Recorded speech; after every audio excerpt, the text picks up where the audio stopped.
আল কোরআনের আইন ব্যতীত, আল কোরআনের শাসন ব্যতীত, আল কোরআনের রাজ প্রতিষ্ঠিত হওয়া ব্যতীত এই সমাজে, এই রাষ্ট্রে, এই দুনিয়াতে কোথাও শান্তি প্রতিষ্ঠিত করা সম্ভব নয়। প্রিয় ভাইয়েরা, আজকে আপনারা যারা এখানে এসেছেন, এখান থেকে যাওয়ার পরে আপনাদেরকেও বলা হবে, ও জামাতের প্রোগ্রামে গেছো, দেখছি তো, আচ্ছা ঠিক আছে, সামনে দেখা যাবে কি হয়। হুমকি ধামকি, চক্রাঙ্গানি আপনাদের উপরে আসবে।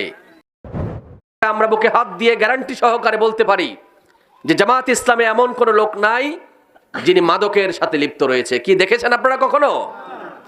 আমরা বলতে চাই জামাত ইসলামের এমন কোন লোক নাই, আমাদের নেতা কর্মী নাই যেই লোকটি চাঁদাবাজি, টেন্ডারবাজির সাথে লিপ্ত রয়েছে। আমরা বলতে চাই জামাত ইসলামে এমন একজন লোকও খুঁজে পাওয়া যাবে না যেই লোকটি আপনার এলাকায় সালিশ করে বাণিজ্য করেছে, টাকা নিয়েছে। আছে কিনা? আমরা বলতে চাই জামাত ইসলামে এমন একজন লোক খুঁজে পাওয়া যাবে না যেই লোকটি আপনি বিপদে পড়েছেন, আপনি অসহায়ত্ব প্রকাশ করেছেন, আপনার এই বিপদের সুযোগে, অসহায়ত্বের সুযোগে আপনাকে জিম্মি করে আপনার কাছ থেকে অর্থ হাতিয়ে নিয়েছে। এই ধরনের লোক কি জামাতে আছে? প্রিয় ভাইরা, আমরা সেই ধরনের লোকদের হাতে এই সমাজের নেতৃত্ব তুলে দিতে চাই। কি বলেন, ঠিক কিনা?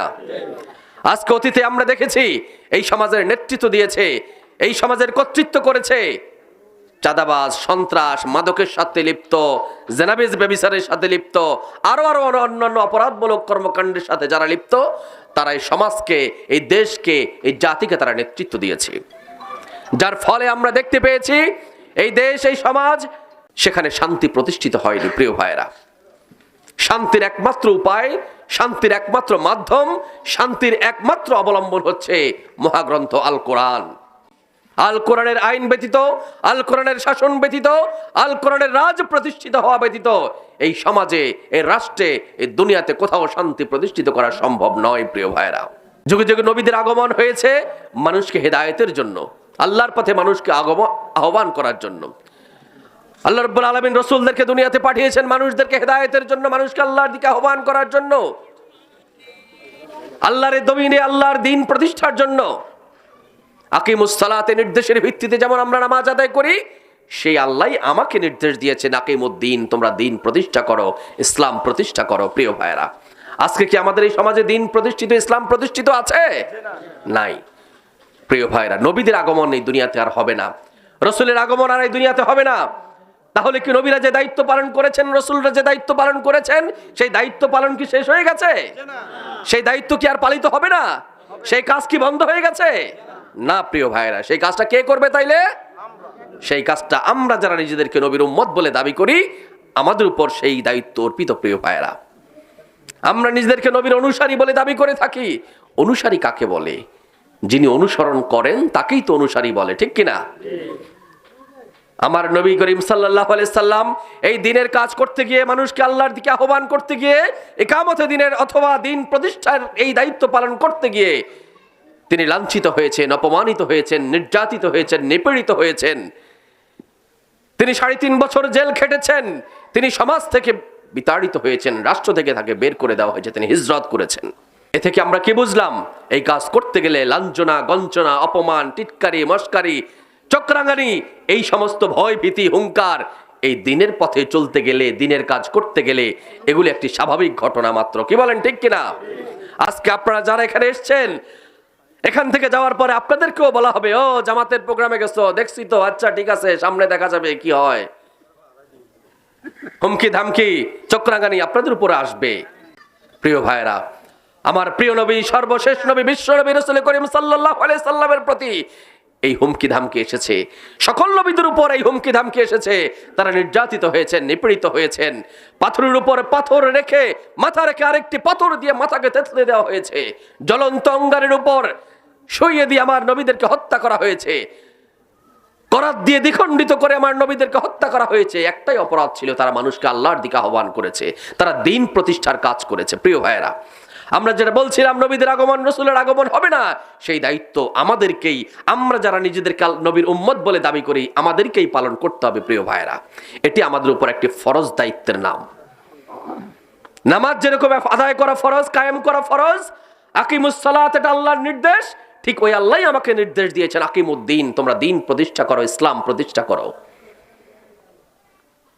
তাহলে আমরা বুঝতে হবে দিন প্রতিষ্ঠা, ইসলামের প্রতিষ্ঠা অথবা জামাত ইসলাম যেই কাজ করে, ইকামতে দিনের দায়িত্ব পালন, এটি নিছক কোনো রাজনৈতিক কাজ নয়, এটা নিছক কোনো রাজনৈতিক কর্মকাণ্ড নয়, এটি আল্লাহ নির্ধারিত একটি কাজ, একটি ফরজ ইবাদতের নাম। কি বলেন, ঠিক কিনা? ইসলামী আন্দোলনের কাজ এটা নিছক কোনো রাজনৈতিক কাজ নয়, এটা আল্লাহ রাব্বুল আলামিন নির্ধারিত একটা ফরজ ইবাদতের নাম। যুগে যুগে সকল নবীরা, সকল রাসূলরা এই কাজ করে গেছেন।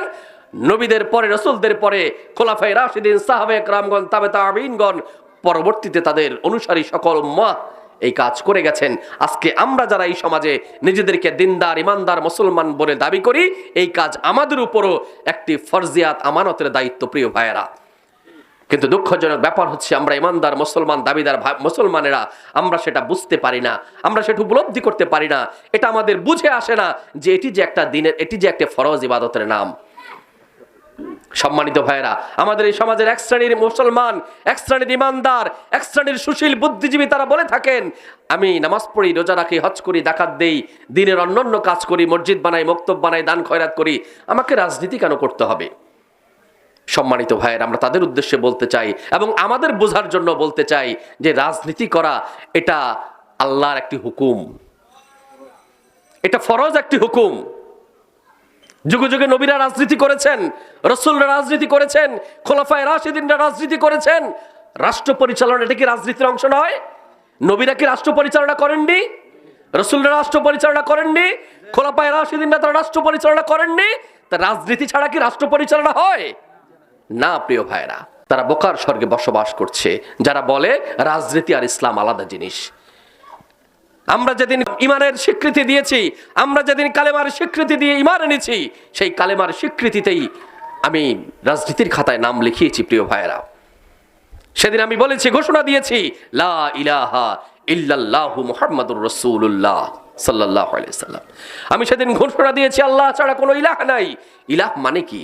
ইলাহ মানে হচ্ছে আইনদাতা, ইলাহ মানে হচ্ছে বিধানদাতা, ইলাহ মানে হচ্ছে সৃষ্টিকর্তা, ইলাহ মানে হচ্ছে রিজিক দাতা, ইলাহ মানে হচ্ছে বিশ্ব ব্রহ্মাণ্ডের একচ্ছত্র অধিপতি, একমাত্র মালিক হচ্ছে কে? আল্লাহ রাব্বুল আলামিন। প্রিয় ভাইয়েরা,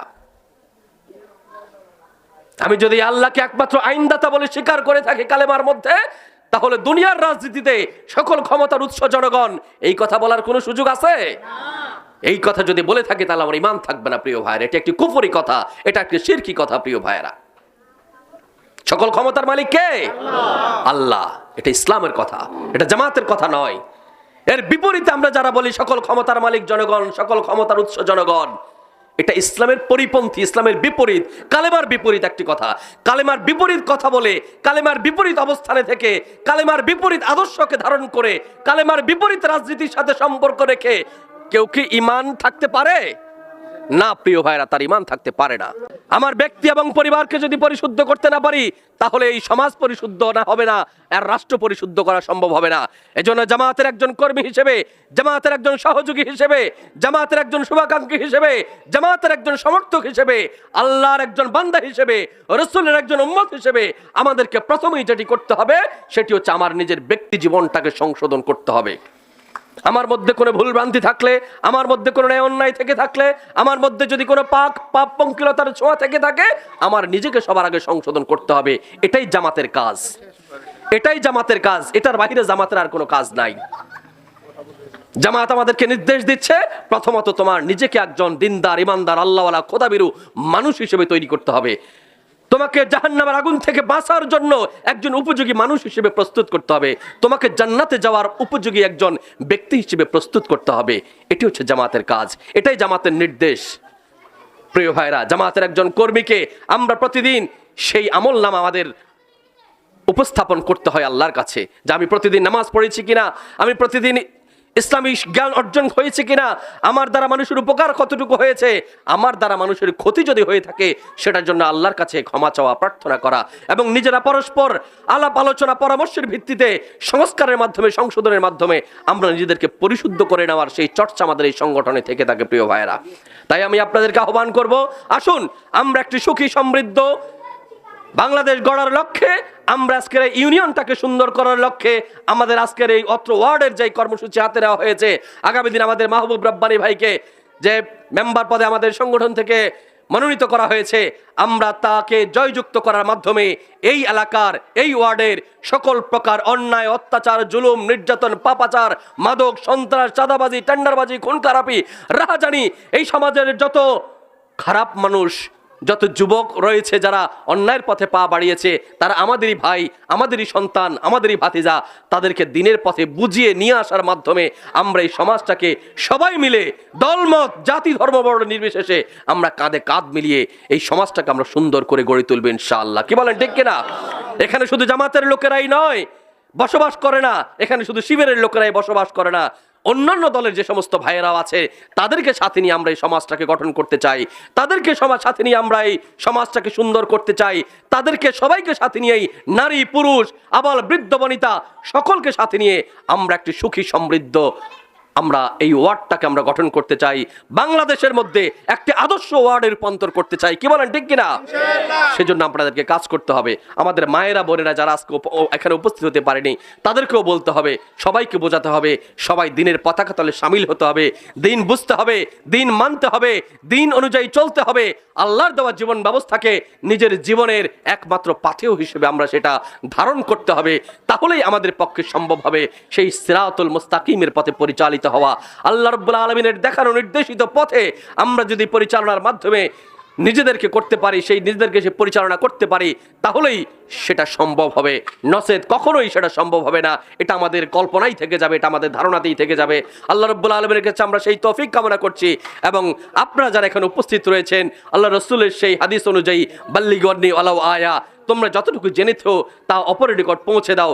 আমরা এতক্ষণ পর্যন্ত যা কিছু শুনলাম, জানলাম, এই শোনা জানাটাকে প্রথমত আমাদের নিজেদের আমলে পরিণত করতে হবে, কর্মে পরিণত করতে হবে। পাশাপাশি আমাদের মায়েরা, বোনেরা, ভাইয়েরা, চাচা, জ্যাঠা যারা অনুপস্থিত রয়েছে, রিক্সাওয়ালা, ঠেলাওয়ালা, দিনমজুর, এই সমাজে যারা হতদরিদ্র, যারা উচ্চবর্ণ, নিম্ন বর্ণের সকল মানুষের কাছে আমরা আমাদের এই দিনের দাওয়াত, ইসলামের দাওয়াত আমরা পৌঁছে দেব। সেই উদাত্ত আহ্বান রেখে আগামী দিনে জামাত ইসলামের সকল কর্মকাণ্ডে, এই দিনের সকল কর্মকাণ্ডে, ইসলামের খেদমতে আমরা নিজেদেরকে সর্বোচ্চটুকু উজাড় করে বিলিয়ে দিব। সেই উদাত্ত আহ্বান রেখে আমার কথা শেষ করছি। আসসালামু আলাইকুম ওয়া রাহমাতুল্লাহি ওয়া বারাকাতুহু।